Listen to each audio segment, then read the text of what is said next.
Hello and welcome, everyone. My name is Mark, a trainer here at WEX Field Service Management, and today we're covering job management and best practices. This webinar will cover what a job is in WEX FSM.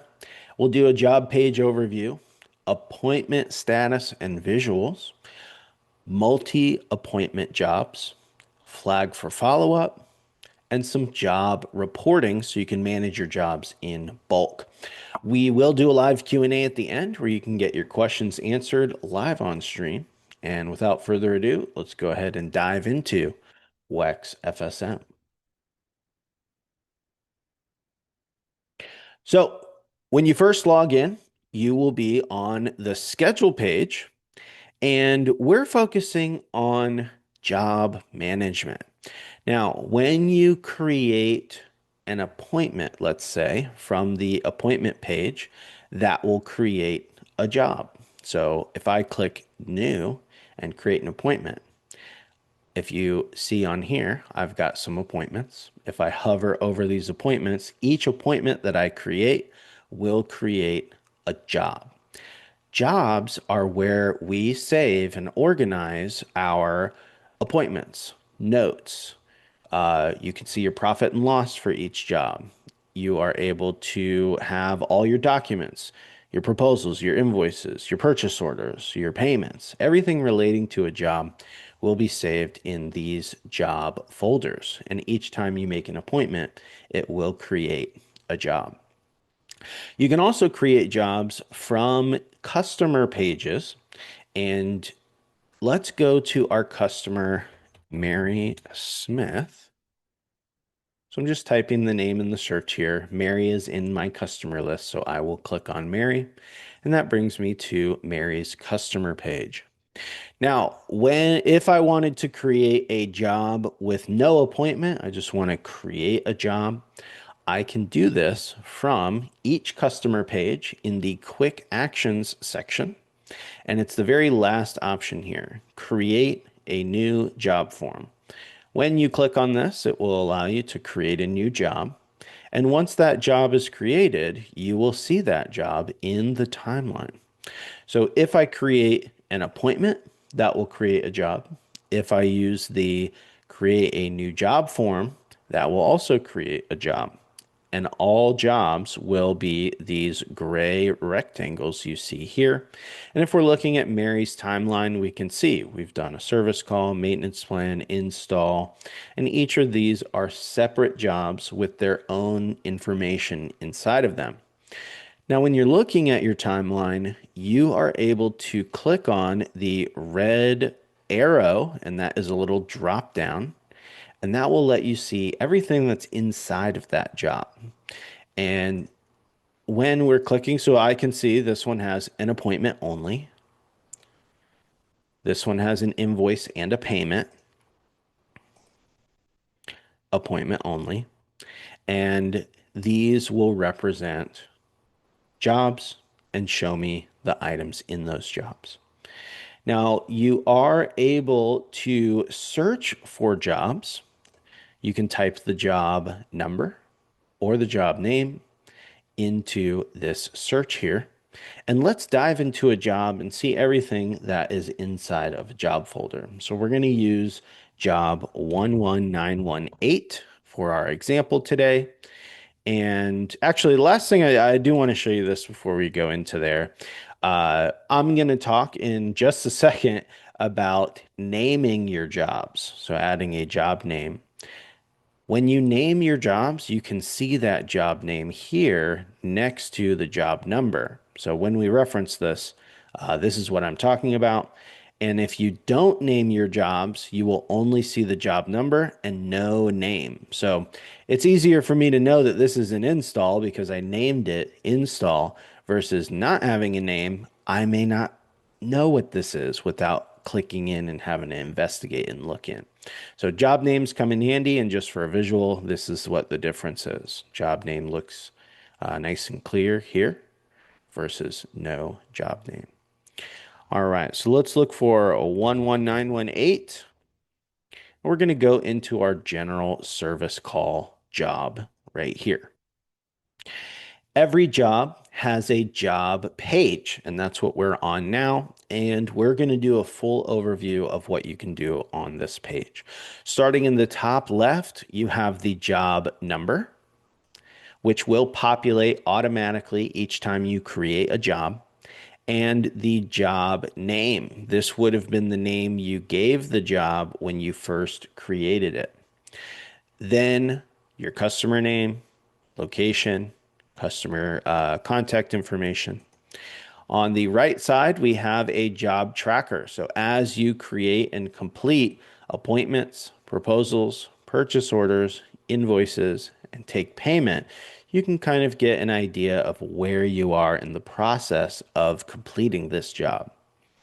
The job summary section, lots of great information here. This will tell you whether a job is open, closed, or abandoned, what type of job this is. Job types are very important if you want your reporting to be correct. So, job types are going to be exactly what it says. What type of job are you doing here? And is this an install? Is this a no AC call? Is this repair? And the job type that you select will then make this job show up when you filter by job types in your reporting. So each job you create, you'll select a job type. And when you go to your reporting, maybe you want to look at how much money you've made from installs last month.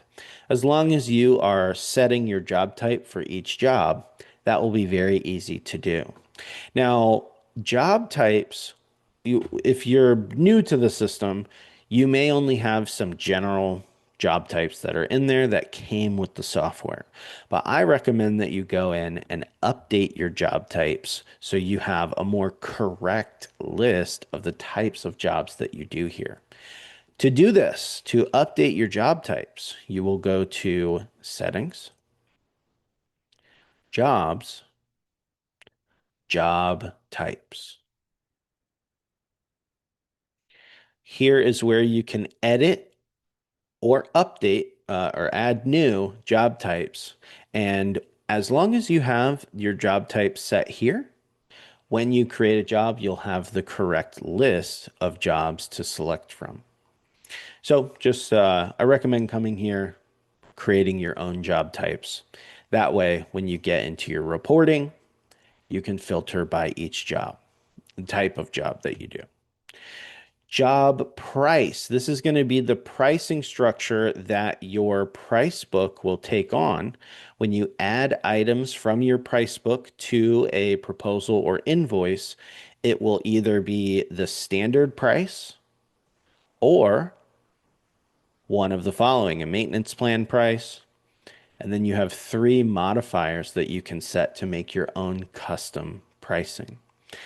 To set up your pricing strategies, you will do this from More Applications, Price Book, Pricing Defaults. This is another page. If you have not gone to this page yet and set your preferences, I would highly recommend doing this. So again, that's More Applications, Price Book, Pricing Defaults. For your parts that you sell, there is a parts markup multiplier. So right now we're at 1.5 in this system. That means for an item that cost me $100, with the markup of 1.5, we will charge the customer $150 for that part. If they're a maintenance plan customer, however, the system will automatically apply a maintenance plan discount. So in this system, we are giving 10% off all parts for any future services we do for our maintenance plan customers. Great for building brand loyalty and enticing your customers to sign up for your maintenance plan program. Then you have three modifiers, which you can either set as a percentage discount or you can add and increase the price by a percentage. These are completely up to you. You will be able to click the edit icon here, add the name of what you want it to be. I just so happen to have a 15% off friends and family discount, a 20% off military discount, and then a pricing increase, 25% increase for any after hours emergency calls that, maybe we're doing on the weekends.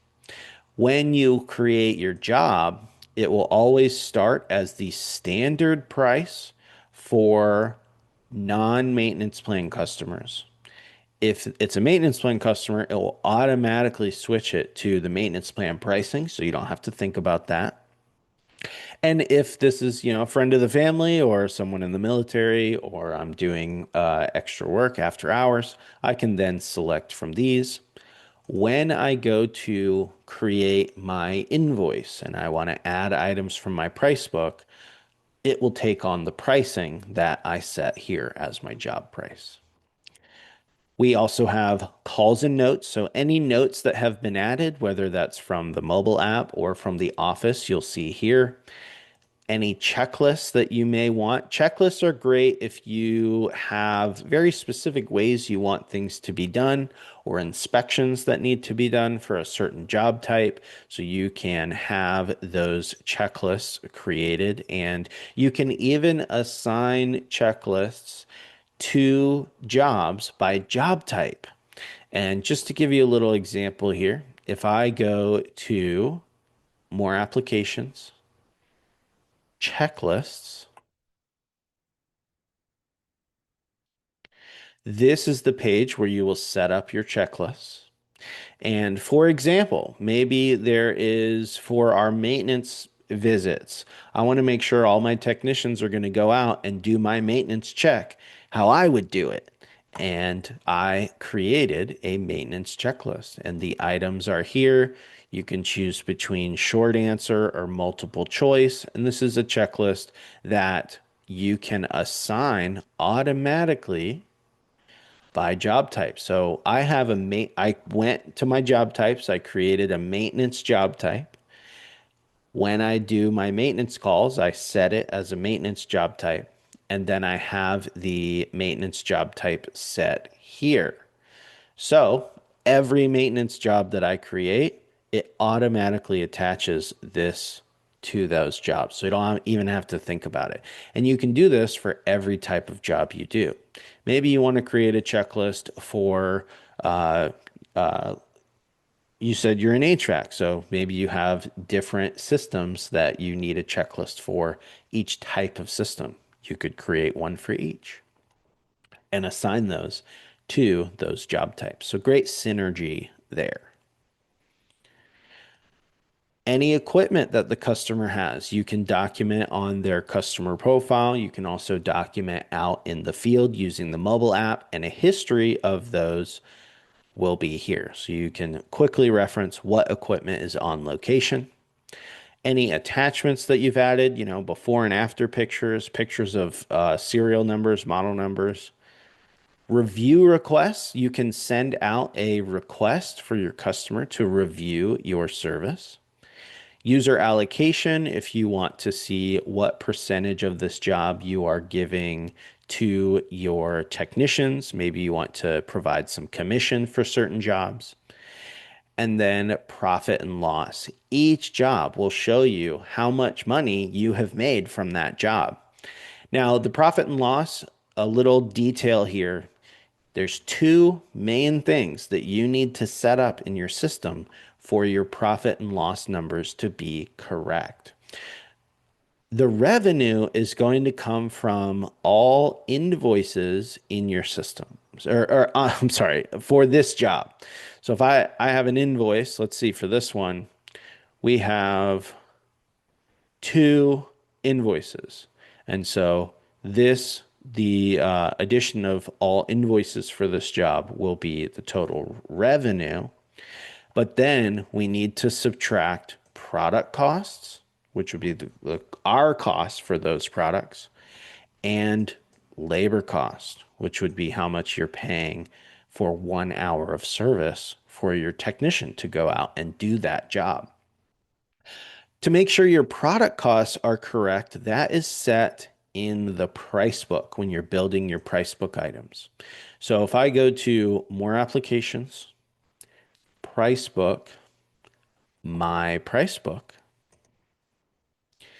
we're going to look into my parts folder here. We're just going to go to a general part for an example. There's a lot of information here, but we're talking about the cost. Each item in your price book will have a cost field. If this is empty, I won't be able to track my profit and loss correctly because it won't know the cost that I'm paying as the contractor for this item. So if you want your profit and loss to be correct, make sure that your price book items have a cost in the cost field. When I add any item from my price book to my invoice, let's say, it will then factor in the cost of those items here. The next piece of this is your labor cost. How much does it cost you to pay your technician who's working the job for their service for 1 hour? To set up labor costs, you will want to go to settings, user management, users. And each user will have a labor cost per hour. Now, maybe I don't need to fill that in for anyone who's working in the office. They're not going to go clock time on a job, so I don't need them to have a labor cost per hour. But my technicians, like Dustin here, I do want to add in a labor cost per hour. And this is going to be, not only how much am I paying him exactly for an hour, but also wear and tear on your vehicles, gas, just average of everything involved to pay for 1 hour of service for my tech to go out. If this is empty, it will not factor in the labor cost. So your profit and loss will be missing some information. So make sure for anyone who's going to clock time on a job that you are putting in their labor costs per hour here. Click save. And then, for example, if Dustin goes out and clocks time on a job, it'll use his labor cost per hour to give me a proper labor cost for the job. As long as we have our product costs and labor costs, you should be good to go and you will see a profit here. If there's any additional expenses that you need to add, so right here you see where it says see details. Click on that. You have, first of all, you have a breakdown of your product costs and your labor costs. But you can also add any other expense that you would need to add here. So, maybe you gave somebody a extra commission, and technically that was a cost, but you don't want your customer to see that. But you want to have that documented. So any other expense that wouldn't be customer facing found on a proposal or invoice, you will want to add those here in the other expense section. That way you have a true profit. And as long as the profit is correct per job, when you go to your reporting and you look at your profits in bulk, those numbers will then be correct as well. You may have seen this. So this says opportunity. What does that mean? So opportunity here, this is saying you want this job to be considered an opportunity for the job to be won or, declined and lost.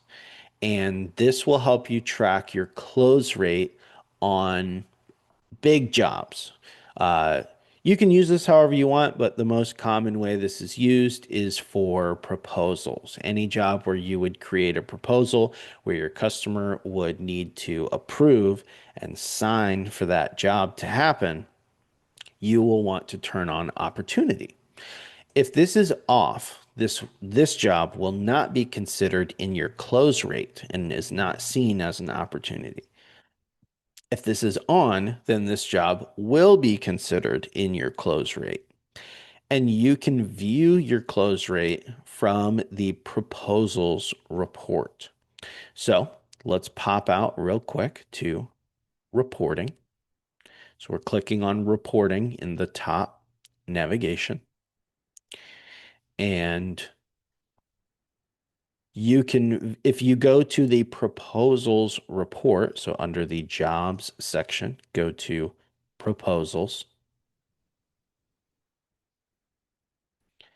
This is where you can view your close rate. And obviously, the higher your close rate, the more jobs you have won, the more sales opportunities you have won. Uh, the more money you're making. So tracking your close rate, especially if you do a lot of commercial work or you're doing a lot of proposals where customers need to sign, you can really track how well you're doing. How good are you at converting and getting the job done and making that money? So if you want your close rate to be correct, just make sure that any job you want considered as an opportunity you are marking those as an opportunity. Flag for follow-up, we'll talk about in just a second. Let's look at what we have down below here. So there are four main sections in each job.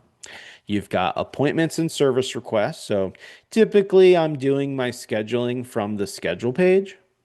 And then when I come into the job, any appointments that I have scheduled, even though we did it on a different area in the schedule page, you'll see those appointments here. So we can see for this job, we have two appointments. One was ran by technician Dustin. The scheduled time is the time that was scheduled, let's say from the office. That is what was originally scheduled.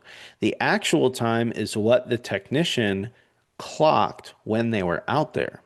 And this also helps determine the profit and loss. So Dustin here tracked time from 12:30 to 2:33. That is what was factored in for the job time to give us our profit and loss numbers here. And then coming down below, we've got proposals and financing. So any proposals that you create or comparisons will show down here. You can quickly view what a proposal looks like by clicking on the PDF icon. If you send a proposal or invoice to your customer, it will look something like this. Have your logo at the top here. Any info. If you want to convert a proposal to an invoice, you can charge your customer. You'll click convert to invoice here. And if you want to send this to your customer, click the paper airplane icon that will send it out to the customer. And if you have sent it, it will give you a timestamp of the most recent time you have sent that to the customer. Comparison tool is very useful and more simple than you may think. First, if you want to create a proposal comparison, which is going to give you, I'd say one of the most common ways is like a good, better, best uh, options to show your customer. You can set those up very easily, but you need to build out each proposal individually first. So, just as a pro tip and kind of best practices on the job here, if you know that you are selling three different systems to a customer and you want them to be able to see the benefits of each one and kind of talk through with them, maybe you're using it in the mobile app out in the field. First step is to build out each unit that you're selling as a proposal. So you would want proposal one, proposal two, proposal three, good, better, best. Make them individually. Then the proposal comparison tool allows you to select up to 9 proposals to compare, and then it will spit out a comparison that has any of those proposals you've selected.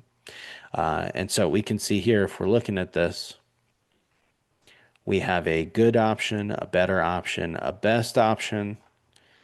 They will show whatever you have in that individual proposal. So in these, if they have a picture, a name, a description, warranties, financing, whatever you have in those individual proposals will show when you add them and group them together in the comparison. This is also where you can set up a new loan for your customer to finance a job. You can order parts if you want. You can create purchase orders, and these will be sent to your supplier, and they will use this actual purchase order document to fulfill orders and send, the parts that you need. And lastly, we have invoices and payments. And this is going to be any invoices that you create, any payments that you take will be here. So that is a overview of the job page, kind of all the different areas and things that you can do within the job. And next, let's talk about appointment status and visuals. So, another best practice, and let me get rid of some of these. And let's go back to the schedule page. So, if you're working in the office and you've got technicians out in the field doing work, sometimes it's hard to know. Where are they? Have they started a job yet? Are they currently working on the job? Is the job finished? And without communicating or without a way of like tracking that, it can be very hard to know where we're at with each job throughout the day. The solution for this is just natively using the software correctly. So when you have technicians out in the field, they will use the mobile app, and each appointment that is assigned to them, they will be able to see those jobs that they need to run. Each job will allow them to put timestamps on where they're at. So when they start a job, they'll select on my way. And that will then show a moving dotted line here in the office. So I can see Allison is on the way to this job. So most likely she's in the truck driving. On the way, en route, moving dotted lines. When the tech gets to the job, they will change that status to at job, and that will then stop those lines, and you will have just a dotted outline. And that's really nice. I know that Caleb is at the job doing the work. And then when they are done, they'll mark the job as complete. And then you will see it is grayed out here. So we can see Bruce is finished with this appointment as it is gray. If a appointment is missed, so like right now I can see these are both red, but this one is a little lower opacity. That just means that this was missed. So no time was tracked on here, which means that Dustin, my field technician, either missed a job, which is a big red flag, and now we probably have an upset customer because we never did this appointment. Or he did the appointment, he just forgot to use the mobile app and clock in and out. So once your team has been acclimated to using the software and they know what to do, most likely you're seeing something missed here. That is something was actually missed. In the beginning, when everyone is kind of new and may forget, then maybe that is just someone forgot to clock time. If someone does forget to clock time on a job, however, you can easily update that by hovering over the appointment, clicking into the job. And then now I just need to communicate with Dustin. Maybe I'm talking to him on the phone, or maybe I just shoot him a text and say, hey, did you miss this? What time did you actually work? Let's say, so I just click on the red text here to edit, and we're going to add an entry. And he says, I got there a little late. I got there at like 9:15, but I was able to get the job done, and I left at, 10:03. and save.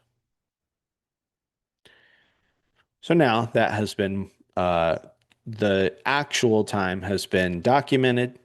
And we also, since we know this is complete, we would want to update the technician status as well. That way it will show correctly on the dispatch board. So we're just updating that to be complete. And now if we go, well, first of all, here it's historically accurate now. In your reporting, when you look at your time clock reports, that will also be correct. And then if we go back to the schedule page, we can see that that is correct as well. This has been marked as complete. All right. Next, let's look at a job that has multiple appointments, and maybe you need to do a follow-up. So we'll look at the flag for follow-up feature as well. So let's go to our customer, Justin Hernandez. I would just search, for Justin. I would go to his customer page and I'd go into the job I'm looking for, which I created a job specifically for today's demonstration. And what we're focusing on is a job with multiple appointments.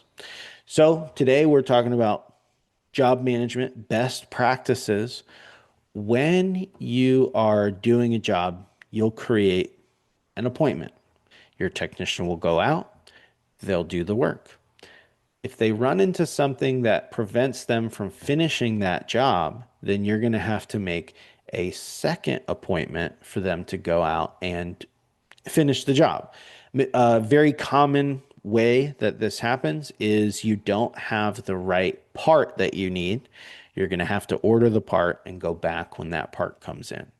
It can be hard to keep track of these moments, follow-ups. Maybe you have sticky notes all over your desk reminding you of things. And we have the flag for follow-up feature that helps with this. So you realize that this job needs a follow-up. You will click flag for follow-up. You can do this from the mobile app as well. So your technician can flag jobs as well. You'll choose a follow-up type. So there are some that just come natively with the software, but you can add your own unique follow-up types here by clicking Add New Follow-up Type. For today's example, we're doing a part order. You can even assign these flags to certain members. Let's say that Allison is the one who does all of our part ordering. When Allison comes into work, she'll be able to look at the flag list and see all flags assigned to her, which can make her day a little easier. And then you just put in what's happening. So I always recommend putting the date and then, don't have part I need ordered, will be here Thursday and save. This will then add a flag to the job. You will see a notification at the top that says a new flag has been created. And then typically at this point now, you move on. You're going to move on to your next job and keep doing other stuff. You'll want a way to remember that this is a follow-up that needs to happen, and you may not remember to look back in your schedule to see which jobs have a flag. So the best way to keep track of all your flags is from this flags icon in the top right. So it says flags. So I can see I have 16 flags. When you click on that, it will bring you to the job list with show flagged jobs only turned on. So here is all my flags. These are all of the to-dos, the follow-ups that need to happen. And we can see if I change this assignee to Allison, here's the job that we assigned to Allison. So assigning these flags can be helpful if you're really utilizing this, because then each person that you assign these to, they know exactly what they need to do. They come into work, they select themselves, and now all my flags will show up You can also click on each flag to update them. So you don't even have to go into the job. You can manage all your flags right from here. Let's say part comes in. Well, let's go back to our job. You can also update flags from the job level as well. And I can click on this flag. I can mark this as complete. Maybe I want to put in, part has been installed. Mark this as complete. These will now lock in the notes for historical record. You can always see who the last person was that updated this flag and click save. Now the flag has been removed and you know that there's no more follow-ups on this job. If you want to create another appointment, you will click new in the appointments and service requests section and schedule your appointment from here. If you want, you could rename, or sorry. For the second appointment, maybe you want to add a tag, and tags come in very handy so you can know the difference between each appointment. And so just to show you an example here, I have 3 appointments. It took us 3 separate visits to complete this job. And if I look at my tags, I can see this was visit 1, visit 2, visit 3. And you can name tags whatever you want. So this comes in handy, obviously, for part orders if you want to say like this is our first visit and this is the second visit where the part was installed. But this also comes in handy for any jobs that have different phases. If you want to say we did a rough-in and then we did the install and then we did the inspection, you may not know which of those are happening. But if you use tags, tags are a great way to let you know what's happening in each of these appointments. To add a tag, let's create a new appointment. So we'll click new. And down below we have appointment tags. And you can create your own tags by clicking add new tag. And if any of these can help you know just what happened on this appointment. And so, visit 1, site prep, visit 2, installation, visit 3, final inspection, part ordered, part installed. This just gives you a way to give a tag to each appointment so you can know what happened for each visit. All right. And so the last section we're going to go over before we get into our Q&A is now job reporting.